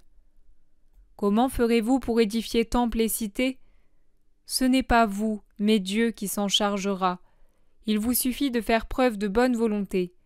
C'est faire preuve de bonne volonté que de rester en moi, de vivre ma doctrine, de rester unis. Soyez-moi unis jusqu'à constituer un seul corps dont tous les éléments, même les plus petits, soient nourris par une même humeur. Ce sera un unique édifice reposant sur une base unique et gardé dans l'unité par une cohésion mystique. Mais sans l'aide du Père, que je vous ai enseigné à prier et que je prierai pour vous avant de mourir, vous ne pourriez rester dans la charité, dans la vérité, dans la vie, c'est-à-dire encore en moi et avec moi en Dieu Père et en Dieu Amour, car nous sommes une unique divinité. C'est pourquoi je vous recommande d'avoir Dieu en vous pour pouvoir être le temple qui ne connaîtra pas de fin. De vous-même, vous ne pourriez rien faire. Si ce n'est pas Dieu qui édifie, et il ne peut édifier là où il ne peut établir sa demeure, c'est en vain que les hommes s'agitent pour édifier ou reconstruire.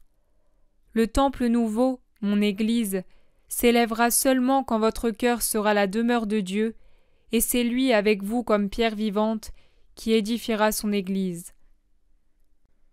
Mais n'as-tu pas dit que Simon-Pierre en est le chef, la pierre sur laquelle on édifiera ton Église? Et n'as-tu pas fait comprendre aussi que tu en es la pierre angulaire? Qui donc en est le chef? Elle existe ou non, cette Église? Interrompt Judas. J'en suis le chef mystique, Pierre le chef visible. Car je retourne au Père en vous laissant la vie, la lumière, la grâce, par ma parole, par mes souffrances, et grâce au Paraclet, qui sera l'ami de ceux qui m'ont été fidèles. Je ne fais qu'un avec mon Église, mon corps spirituel dont je suis la tête. La tête contient le cerveau ou esprit. L'esprit est le siège du savoir, le cerveau est ce qui dirige les mouvements des membres par ses commandements immatériels, qui sont plus puissants pour faire mouvoir les membres que toute autre excitation. Observez un mort dans lequel le cerveau est mort. Ses membres peuvent-ils bouger? Observez un homme simple d'esprit. N'est-il pas inerte au point de ne pas avoir ces mouvements instinctifs rudimentaires que possède l'animal le plus inférieur, le ver que nous écrasons en passant? Observez quelqu'un chez qui la paralysie a rompu tout contact d'un ou de plusieurs membres avec le cerveau. La partie qui n'a plus de lien vital avec la tête peut-elle encore remuer?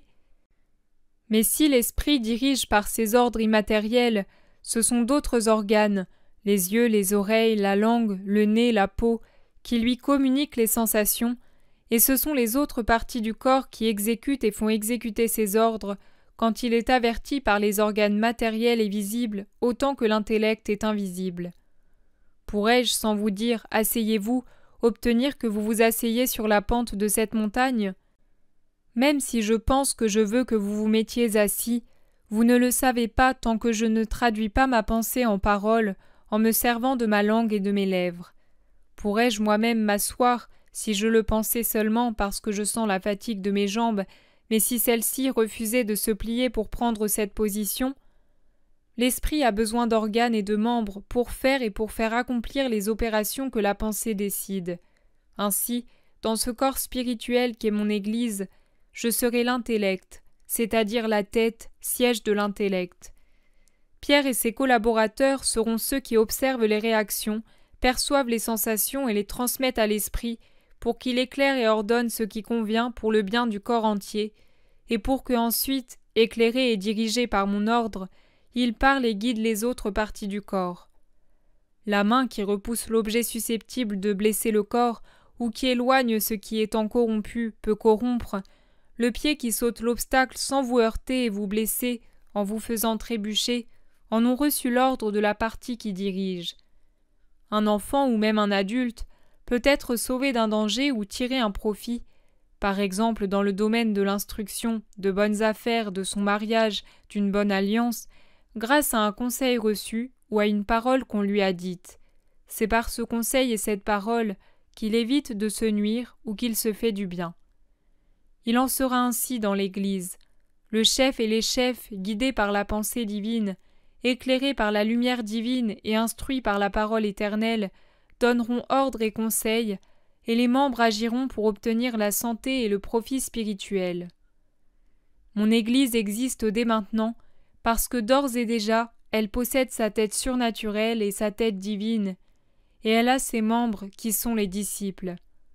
Elle est encore petite, c'est un germe en formation. Elle est parfaite uniquement dans la tête qui la dirige. Le reste a encore besoin que Dieu le touche pour atteindre la perfection, et il lui faut du temps pour grandir.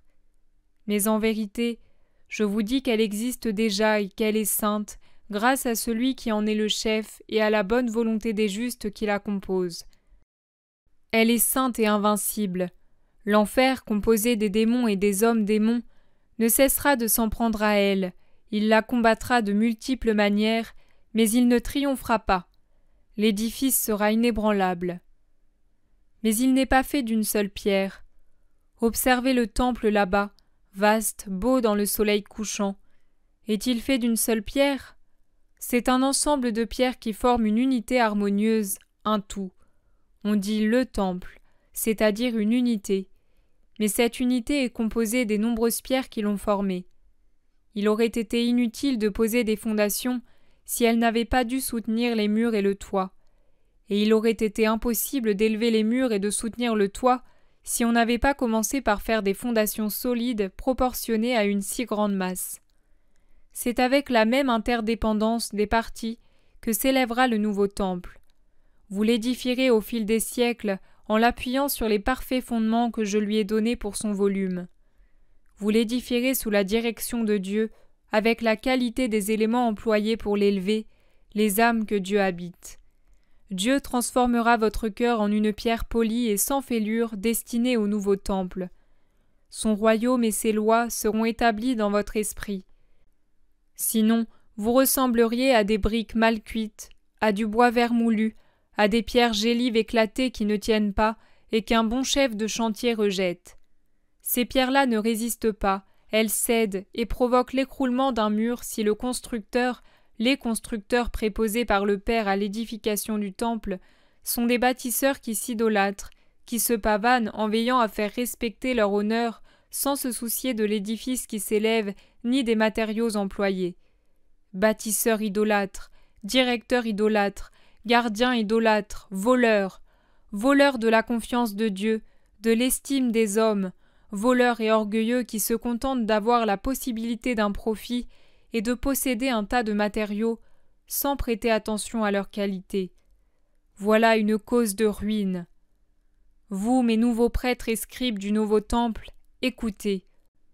Malheur à vous et à ceux qui, après vous, s'idolâtreront, ne veilleront pas et ne surveilleront pas eux-mêmes et les autres fidèles pour observer, vérifier la qualité des pierres et des boiseries sans se fier aux apparences, et seront cause de ruine en permettant que des matériaux douteux ou même tout à fait nuisibles soient employés pour le temple, faisant scandale et provoquant la ruine.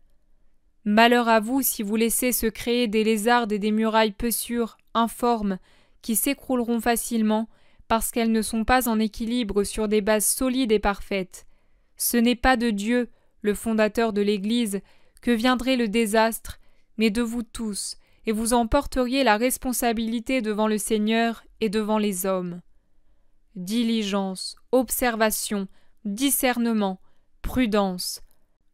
La pierre, la brique, la poutre faible, qui seraient ruineuses dans un gros mur, peuvent être utiles dans des parties de moindre importance. Vous devez savoir trier, avec charité pour ne pas dégoûter les parties faibles, avec fermeté pour ne pas dégoûter Dieu et mettre en danger son édifice. Et si vous vous apercevez qu'une pierre, déjà en place pour soutenir un angle maître, n'est pas bonne ou n'est pas équilibrée, ayez le courage de l'enlever de cette place, mortifiez-la en l'équerrant par le ciseau d'un saint zèle. Peu importe si elle crie sous la douleur, elle vous bénira plus tard au long des siècles, parce que vous l'aurez sauvée. Déplacez-la, donnez-lui une autre fonction. N'ayez pas peur même de l'éloigner tout à fait si vous voyez qu'elle est un objet de scandale et de ruine, rebelle à votre travail. Mieux vaut peu de pierre que beaucoup de remplissage. Ne vous hâtez pas. Dieu ne se hâte jamais, mais ce qu'il crée est éternel, parce que bien pesé avant d'être mis à exécution. À défaut d'être éternel, il doit durer autant que les siècles. Regardez l'univers. Depuis des siècles, des milliers de siècles, il est comme Dieu l'a fait par des opérations successives. Imitez le Seigneur. Soyez parfaits comme votre Père. Ayez sa loi en vous, son royaume en vous, et vous ne faillirez pas.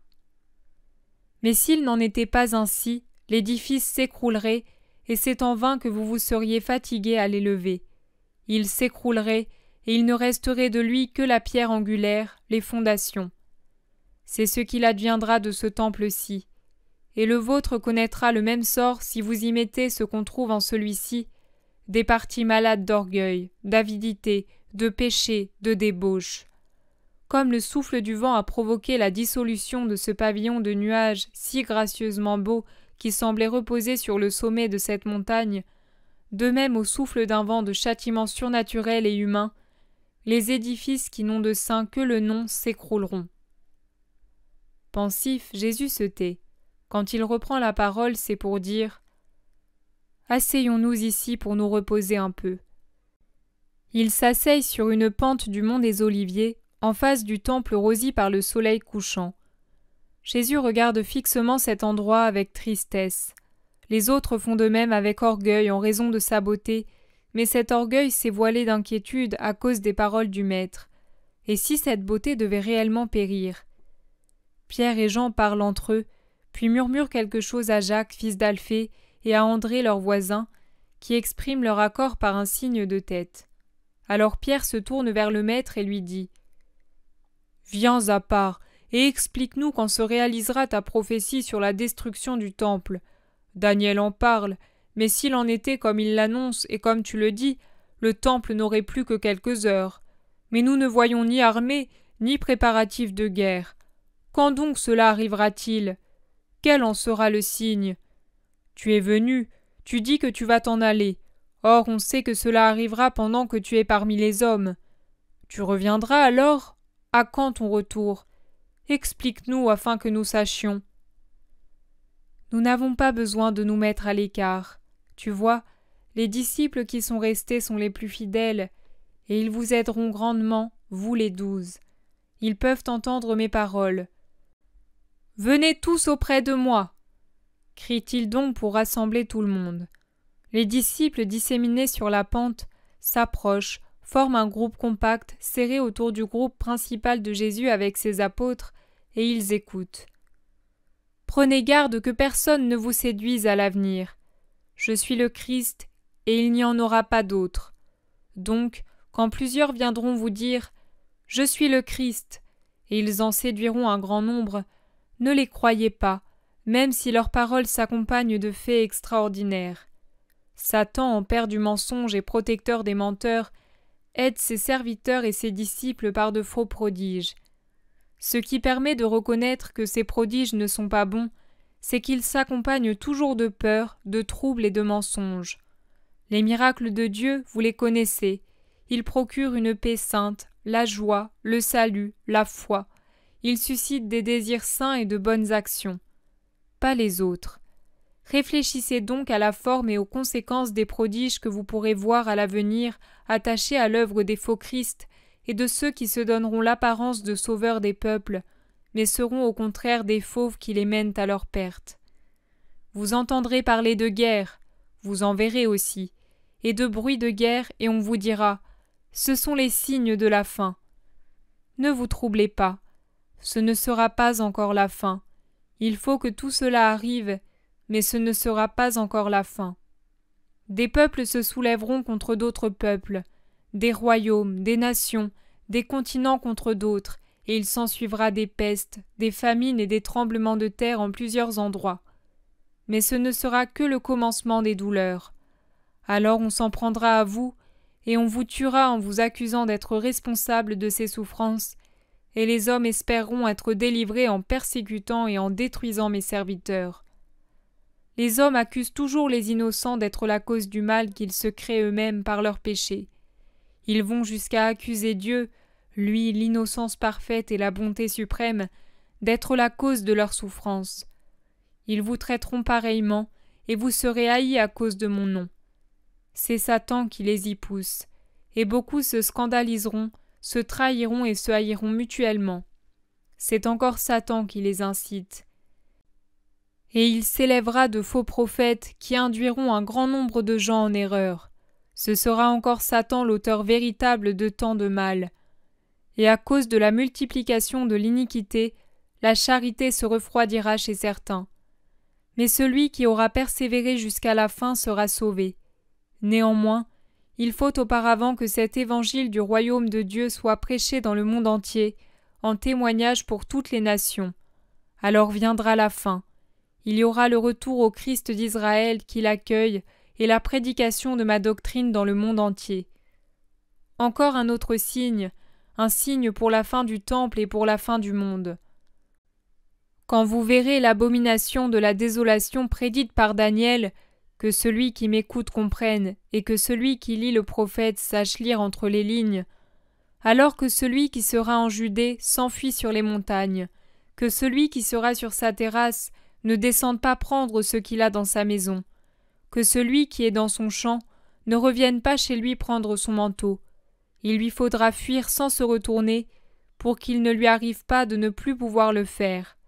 Dans sa fuite, il ne devra pas se retourner par curiosité, pour ne pas garder dans son cœur cet horrible spectacle et en devenir fou. Malheur à celles qui seront enceintes et qui allaiteront en ces jours, et malheur si cette fuite devait s'accomplir pendant le sabbat. S'enfuir ne suffirait pas pour se sauver sans péché. Priez donc pour que cela ne se produise pas en hiver et un jour de sabbat, car alors la tribulation sera si grande qu'il n'y en a pas eu de telle depuis le commencement du monde jusqu'à nos jours, et qu'il n'y en aura plus jamais de semblable, car ce sera la fin. Si ces jours n'étaient pas abrégés en faveur des élus, personne ne serait sauvé, car les hommes Satan s'allieront à l'enfer pour tourmenter les gens. Alors aussi, pour corrompre et détourner du droit chemin ceux qui resteront fidèles au Seigneur, des gens viendront dire « Le Christ est ici, le Christ est là, le voici !» Que personne ne les croie, car il s'élèvera de faux Christ et de faux prophètes qui feront des prodiges extraordinaires, capables d'induire en erreur, s'il était possible, les élus eux-mêmes. Ils enseigneront des doctrines en apparence si convenables et si bonnes qu'elles séduiraient même les meilleurs, s'ils n'avaient pas en eux l'Esprit de Dieu pour les éclairer sur la vérité et l'origine satanique de ces prodiges et de ces doctrines. Je vous le dis, je vous le prédis pour que vous puissiez vous diriger. Mais ne craignez pas de tomber. Si vous restez dans le Seigneur, vous ne serez pas attirés par la tentation et la ruine. Rappelez-vous ce que je vous ai dit. Je vous ai donné le pouvoir de marcher sur les serpents et les scorpions, et toute la puissance de l'ennemi ne saurait vous nuire, car tout vous sera soumis. Je vous rappelle cependant que pour l'obtenir, vous devez avoir Dieu en vous, et vous devez vous réjouir, non parce que vous maîtrisez les puissances du mal et ses poisons, mais parce que votre nom est écrit dans le ciel. Restez dans le Seigneur et dans sa vérité. Je suis la vérité et j'enseigne la vérité. Aussi je vous le répète, quoi que l'on vous raconte sur moi, ne le croyez pas. Moi seul ai dit la vérité. Moi seul, je vous affirme que le Christ viendra, mais quand ce sera la fin. Donc, si l'on vous annonce « Il est dans le désert », n'y allez pas.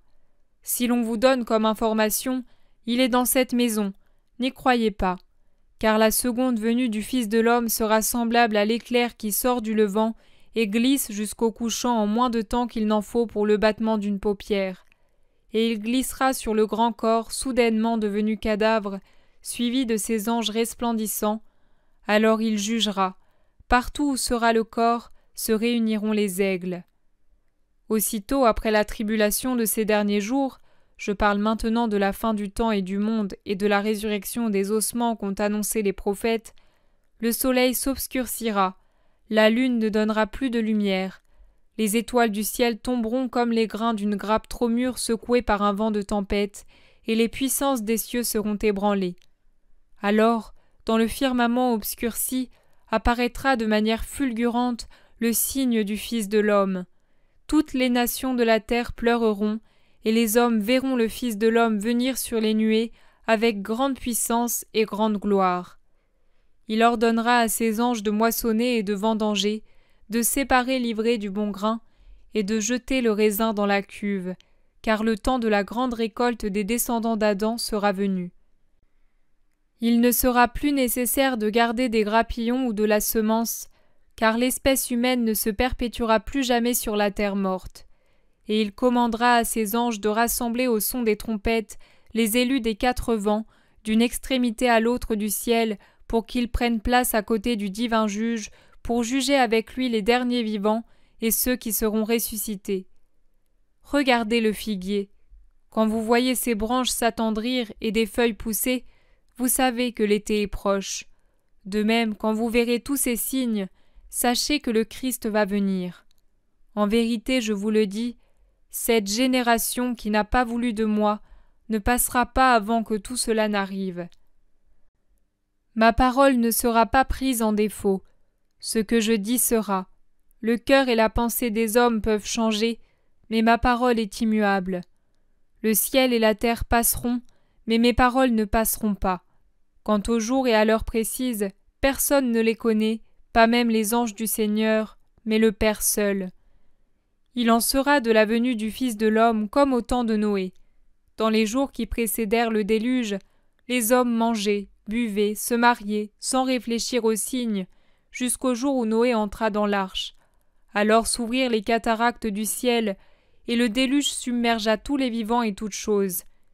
Il en sera de même à la venue du Fils de l'homme.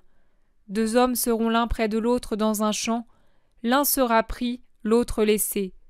2 femmes seront appliquées à faire marcher la meule, l'une sera prise, l'autre laissée, par les ennemis de la patrie, et plus encore par les anges qui sépareront la bonne semence de l'ivraie, et ils n'auront pas le temps de se préparer au jugement du Christ. Veillez donc, car vous ne savez pas à quelle heure viendra votre Seigneur. Réfléchissez. Si le chef de famille savait à quelle heure vient le voleur, il veillerait et ne laisserait pas dépouiller sa maison. Veillez donc et priez, en étant toujours préparés à sa venue, sans que vos cœurs tombent dans la torpeur par des abus et des excès de toutes sortes. Que vos âmes ne soient pas éloignées et fermées aux affaires du ciel par le souci excessif des réalités de la terre, et que le lacet de la mort ne vous prenne pas à l'improviste quand vous ne serez pas préparés. Car rappelez-vous, tous vous devez mourir. Tous les hommes, dès leur naissance, sont destinés à la mort. Cette mort et le jugement subséquent sont une venue particulière du Christ qui devra se répéter pour tous les hommes à la venue solennelle du Fils de l'homme. Qu'en sera-t-il donc de ce serviteur fidèle et prudent, préposé par son maître à donner en son absence la nourriture aux gens de sa maison?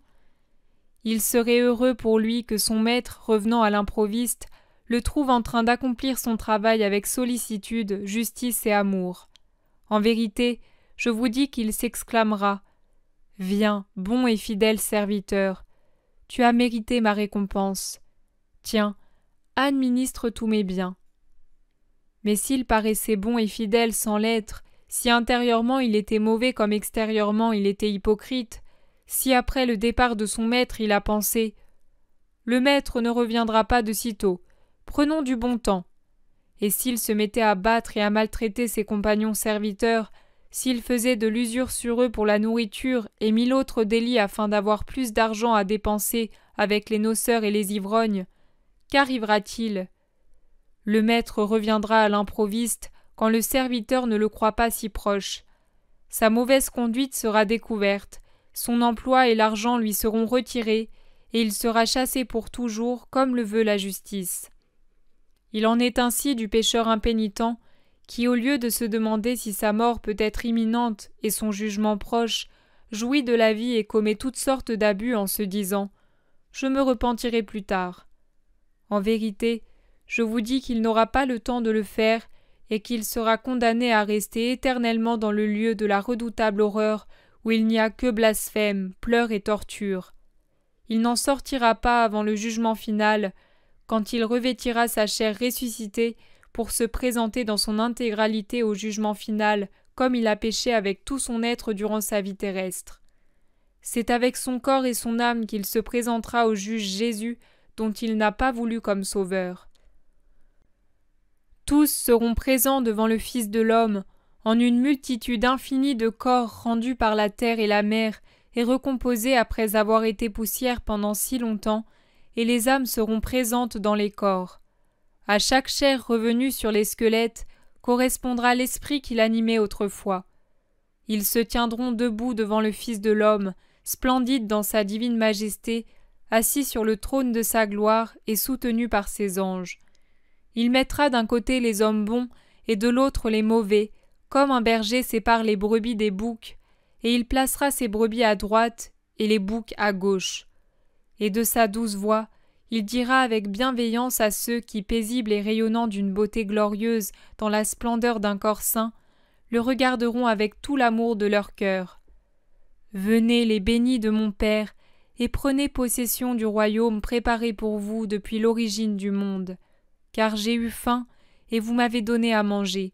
J'ai eu soif, et vous m'avez donné à boire. J'ai été pèlerin, et vous m'avez hébergé. J'ai été nu, et vous m'avez vêtu. Malade, et vous êtes venu me rendre visite.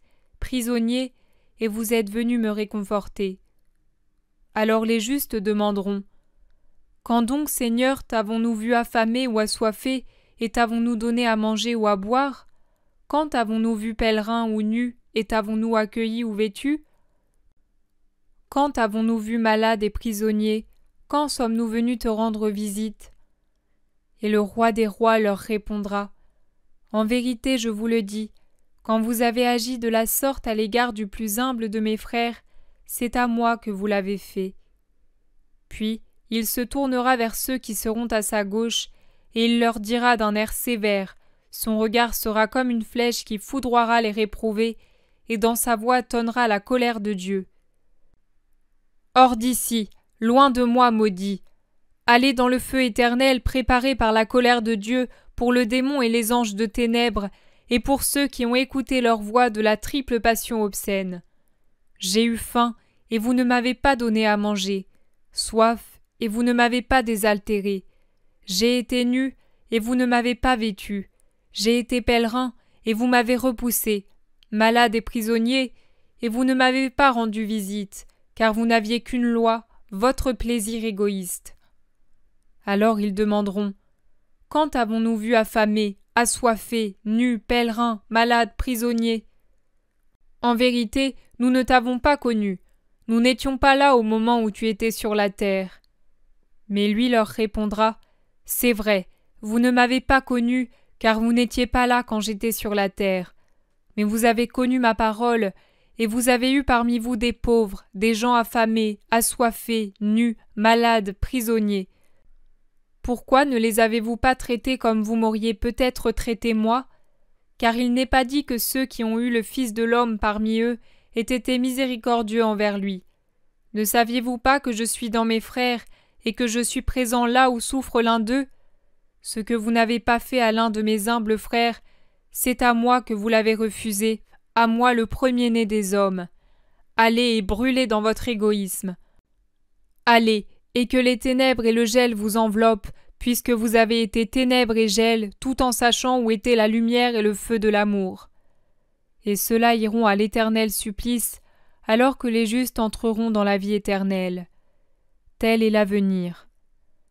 Partez maintenant, et ne vous séparez pas. Je m'en vais avec Jean, et je serai près de vous au milieu de la première veille pour le repas et pour aller ensuite à nos instructions. » « Ce soir encore ? Nous le ferons tous les soirs ?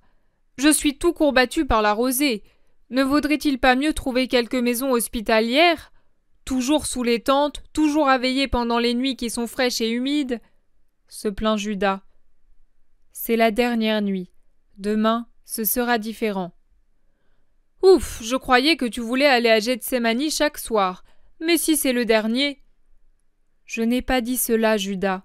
J'ai dit que ce sera la dernière nuit à passer au camp des Galiléens, tous unis. Demain, nous préparerons la Pâque et nous consommerons l'agneau, puis j'irai seul prier à Gethsémani. Et vous pourrez faire ce que vous voudrez. »« Mais nous t'accompagnerons, Seigneur. Quand donc avons-nous voulu te quitter ?» dit Pierre. « Tais-toi, toi qui es en faute. Simon le Zélote et toi, vous ne faites que volter çà et là dès que le maître a le dos tourné. Je vous ai à l'œil. Au temple, pendant la journée, sous les tentes, là-bas, » décoche Judas heureux de dénoncer. « Ça suffit. S'ils le font, ils font bien. Mais ne me laissez pas seul, je vous en prie. Seigneur, nous ne faisons rien de mal, crois-moi. Nos actions sont connues de Dieu, et son regard ne se détourne pas d'elles avec dégoût, » se défend le Zélote. « Je sais, mais c'est inutile. Et ce qui est inutile peut toujours être dommageable. Restez le plus possible unis. » Puis il s'adresse à Matthieu. « Toi, mon bon chroniqueur, tu répéteras à ces hommes la parabole des 10 vierges sages et des 10 vierges folles, ainsi que celle du maître qui donne des talents à ses 3 serviteurs pour qu'ils les fassent fructifier. 2 gagnent le double et le paresseux enterre le sien. Tu t'en souviens ? » ?»« Parfaitement, mon Seigneur. » Alors répète-les leurs. Tous ne les connaissent pas, et ceux qui les connaissent auront plaisir à les réentendre. Passez votre temps en sage conversation jusqu'à mon retour. Veillez, veillez, tenez votre esprit éveillé. Ces paraboles sont appropriées à ce que je vous dis. Adieu, que la paix soit avec vous. Prenant Jean par la main, il prend la direction de Jérusalem. Les autres se dirigent vers le champ des Galiléens. Jésus dit : « Tu placeras ici la seconde partie du mercredi saint qui fut si pénible. La nuit 1945. Souviens-toi de marquer en rouge les points que je t'ai signalés. Ils éclairent ces mots d'une grande lumière pour qui sait la voir. »